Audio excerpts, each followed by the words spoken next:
Hi, hello, welcome to All and the Developers. So, இன்னைக்கான நம்ம topic என்னன்னு பார்த்தீங்கன்னா ஷார்ட் வீடியோ பார்த்துருப்பீங்கன்னு நினைக்கிறேன். ஸோ பேராகிராஃப் டேக் வந்து பார்த்தீங்கன்னா ஒரு சின்ன எக்ஸ்பிளனேஷனோட பார்த்துருந்தோம். அடுத்தது வந்து பார்த்தீங்கன்னா பேராகிராஃப் டேகையும் ப்ரீ டேகையும், அதாவது predefined tag or preformatted tag அப்படின்னு சொல்லுவாங்க.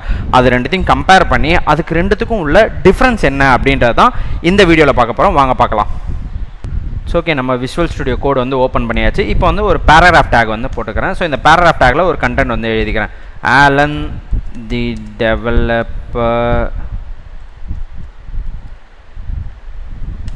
Alan the developer, sorry,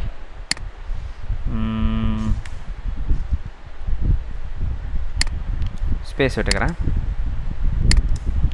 so அதுக்கப்புறம் லைனை பிரேக் பண்ணிட்டு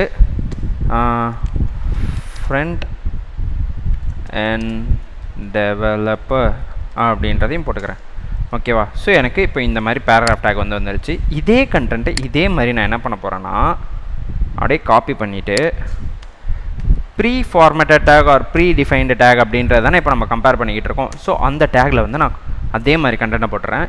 இப்போ வந்து அந்த ப்ரீ டிஃபைன்டு டேக் அது எப்படி நமக்கு அவுட்புட் வந்திருக்குன்னு பார்த்தீங்கன்னா, பேராகிராஃப் டேக்கில் நான் என்ன தான் லைனை ரேப் பண்ணி எழுதியிருந்தாலும், எனக்கு அடுத்த லைனில் நான் கண்டென்ட்டை கொடுத்துருந்தாலும் சரி, எனக்கு ஒரே லைனில் தான் அந்த கண்டென்ட் வந்து வந்திருக்கு. ஸோ எப்போ ஸ்க்ரீன் சைஸ் எண்ட் ஆகுதோ அப்போ தான் நமக்கு வந்து அந்த லைன் வந்து பிரேக் ஆகும். ஸோ அது வரைக்கும் அந்த லைன் பிரேக்கே ஆகாது. அது பேராகிராஃப் டேக். இதுவே ப்ரீ ஃபார்மேட்டட் டேக்கில் என்ன அர்த்தம் அப்படின்னு வந்து பார்த்தீங்கன்னா, ஸோ நம்ம வந்து எப்படி இங்கே எடிட்டரில் எழுதியிருக்கோமோ அதே மாதிரி நம்மளோட மார்ஜினாக இருக்கட்டும், நம்மளோட ஃபாண்ட் ஸ்பேஸிங்காக இருக்கட்டும், எல்லாமே அதுக்கு தகுந்த மாதிரி தான் இருக்கும். ஸோ எங்கே லைனை நம்ம கட் பண்ணி எழுதியிருக்கோமோ அந்த இடத்துல லைன் கட்டாக எழுதியிருக்கோம். ஸோ ஈஸியாக இருக்கும். ஓகேவா? ஸோ நம்ம எப்படி எழுதணும்னு நினைக்கிறோமோ அதே மாதிரி எழுதிக்கலாம். அதுதான் ப்ரீ ஃபார்மேட்டட் டேக் அப்படின்றது. ஓகேவா? ஸோ இந்த கம்பேரிசன் உங்களுக்கு புரிஞ்சிருக்கும்னு நினைக்கிறேன். தேங்க்யூ.